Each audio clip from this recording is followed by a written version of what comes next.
енді бірінші есепті талдайық. X-тің қандай мәнінде осындай өрнек теріс мәндер қабылдайды дейді. Сондықтан біз бірінші берілген жазып алайық.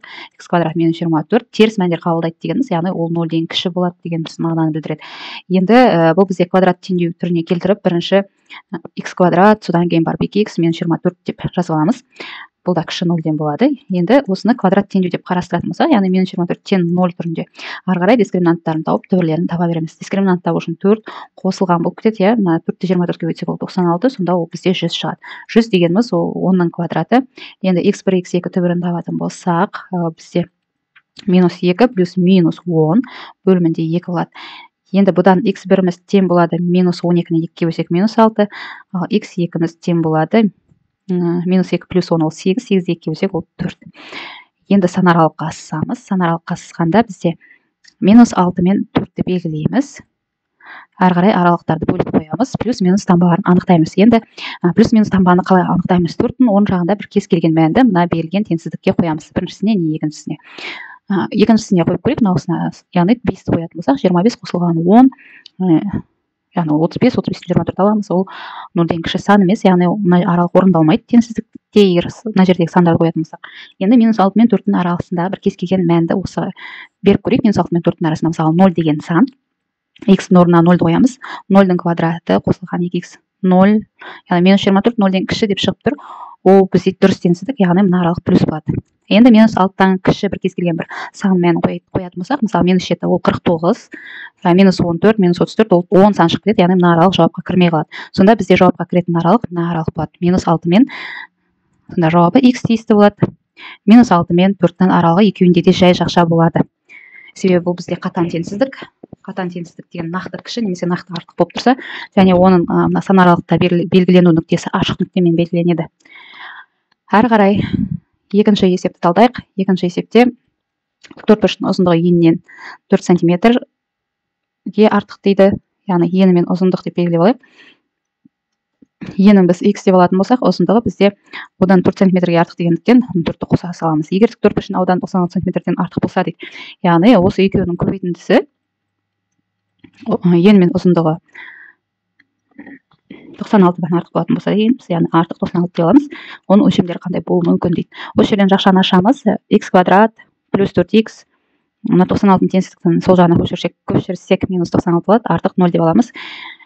Тағы да квадрат теңдеу түріне келді. Дискриминантын табамыз. 16 қосылған 4-ті 96-ға көбейтсек, ол дегеніміз 384. Яғни бұл жерде бізде 400 шығады. 400 дегеніміз ол 20-ның квадраты. Енді осы жерден x1, x2-ні табатын болса, ол минус 4 плюс минус 20 бөлімінде 2 болады. Осыдан x1-міз тең болады. Минус 24-ті 2-ге бөлсек минус 12. Осыдан x2-міз тең болады 8-ге деп шығады екен. Енді осының санаралықта белгілейтін болсақ, минус 12 мен 8. Енді тағы да дәл мынандай тексеріп көреміз. 8-ден үлкен санды қойып көрейік. Мына жерге бастапқы теңсіздікке де қойып көрсеңіз де болады. Себебі екеуі бірдей мағынаны білдіреді. 9-ды қойып көрсек, 9 көбейтілген 13. 9-ды 13-ге көбейтсек, ол 96-тан үлкен, яғни мына аралық дұрыс болып тұр деген сөз. Енді минус 12 мен 8-дің арасында бір кез келген сан мәнді қоятын болсақ, мысалға 0-ды қояйық. 0 шығып кетейін деп тұр да, яғни мына аралығымыз 96-тан үлкен бола алмайды деген сөз. Енді ары қарай минус 12-ден кіші сандарды қойсақ, мына жерде мысалы минус 13 көбейтілген минус, жерде минус 9 болайын деп тұр. Яғни минус пен минус қосылып, көбейтіліп плюс болады деген сөз.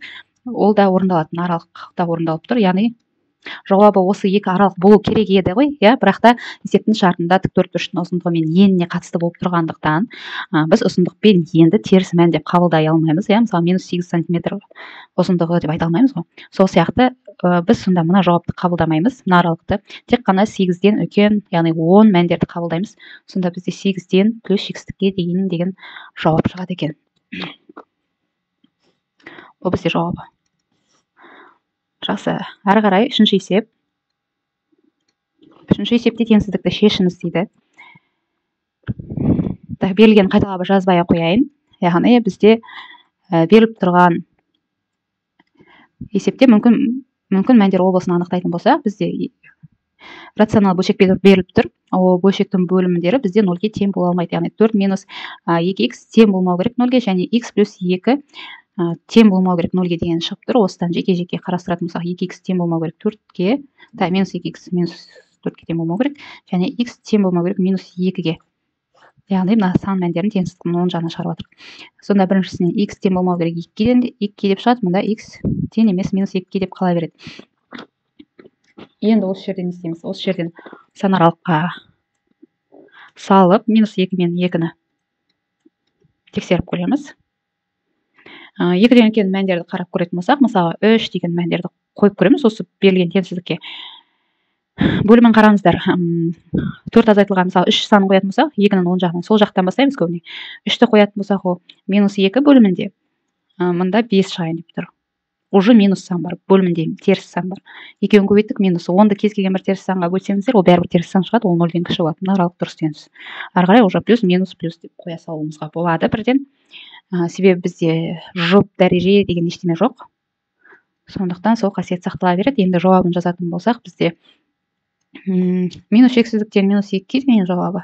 Және x тиісті деген ұмытып кетіппін, x тиісті. Және 2-ден плюс шексіздікке дейінгі жауап болады. Ары қарай төртінші есеп. Төртінші есепте теңсіздіктер жүйесін шешу керек. Теңсіздіктер жүйесінде әрбір теңсіздікті бөлек қарастырып есептеп аламыз. 4x, мына берілген қайталап жазбаймын. Минус x деп бір жаққа, ал сандарын бір жаққа жазып аламыз. Плюс 5 болып келеді. Ал мұнда сол күйінде қала береді екен. Екіншісі, сонда біріншісінен бізде 3x артық немесе тең 6 деп шығып тұрса, мына жерде дискриминантын қарастыратын боламыз. Тең 0 деп кәдімгі дискриминантын табамыз. Мына жерде x артық немесе тең 2 екені шығады. Ал мына жерде көбейткіштерге жіктейіп қарайтын болсақ, бізде x минус 2-нің көбейтіндісі, және x тағымда. Мынау плюс болады, мынау минус болады. Тең 0 деп қарастырамыз, қазір аралыққа салғанда анықталады. Енді бұл жерде 2 теңсіздік саламыз. Мына жерде біріншісінде x 2-ден артық дейді. Мынау артық немесе тең дейді. Яғни 2 бізде тұйық нүкте болады. Теңсіздігі себебі қатаң емес теңсіздік. Енді екіншісінде қарастыратын болсақ, мына жерге жалғастырайыншы. Әлі аяқталған жоқ. Мына теңсіздігіміз нақты қорытындылап мына жерге жазамын. X артық немесе тең 2 деп тұр, сосын мына жерде x-тен минус 2 деп шығып тұр, сосын x-тен 3 деп шығып тұр түбірлері. Соларды мен қазір сан аралыққа салам. Минус 2 дегеніміз, мына 2-мен салыстырып қоямыз. Минус 2 сол жағында орналасқан. Бізде бұл ашық нүктемен белгіленеді, себебі қатаң теңсіздік. Минус 2 және 3-ті мына 2-нің оң жағына саламын әдейілеп. Енді бұл жерде сан аралыққа бөліп, қазір плюс минусын анықтаймыз. Енді осы жерде мысалы тексеріп көреміз. Енді 4 деген санын беріп қарайтын болсақ, ол 16, 16-тан 4-ті азайтамыз, 12. Так, мына аралық бізде шықпайды екен. Минус болады екен. Минус 2 мен 3-ның арасында мысалы 0 санын қойып көрсек, мына берілген теңсіздікке, екінші теңсіздікке. Яғни ол дегеніміз бізде мына аралықта орындалады екен, ал мына аралықта орындалмайды екен. Енді не істейміз? Мына аралықты біз штрихтап қоятын болсақ, минус 2 мен 3 бізде жауапқа кіреді. Екінші теңсіздік бойынша. Ал бірінші теңсіздік бойынша ол 2-ден плюс шексіздікке дейін. Енді осы мәндер бойынша бүйтіп вертикальды сызықтар жүргізетін болсақ, қараңыздар. Екеуінде де екі сан аралықта да қайталанып тұратын, 2 рет штрихталған аралық бізде, мына аралық бізде жауапқа кіреді деген сөз. Яғни мына аралық қой сонда. 2-ден 3-ке дейін. 2-нің жақшасы тік болады, 3-нің жақшасы бірақ жай болады.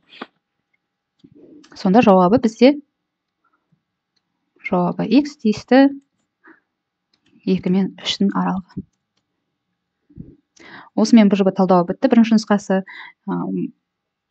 тағы да видеолар жүктелген. Екінші нұсқасы талданған қаласаңыздар. Қандай пікір қалдырып, лайк басып, достарыңызға таратуды ұмытпаңыздар.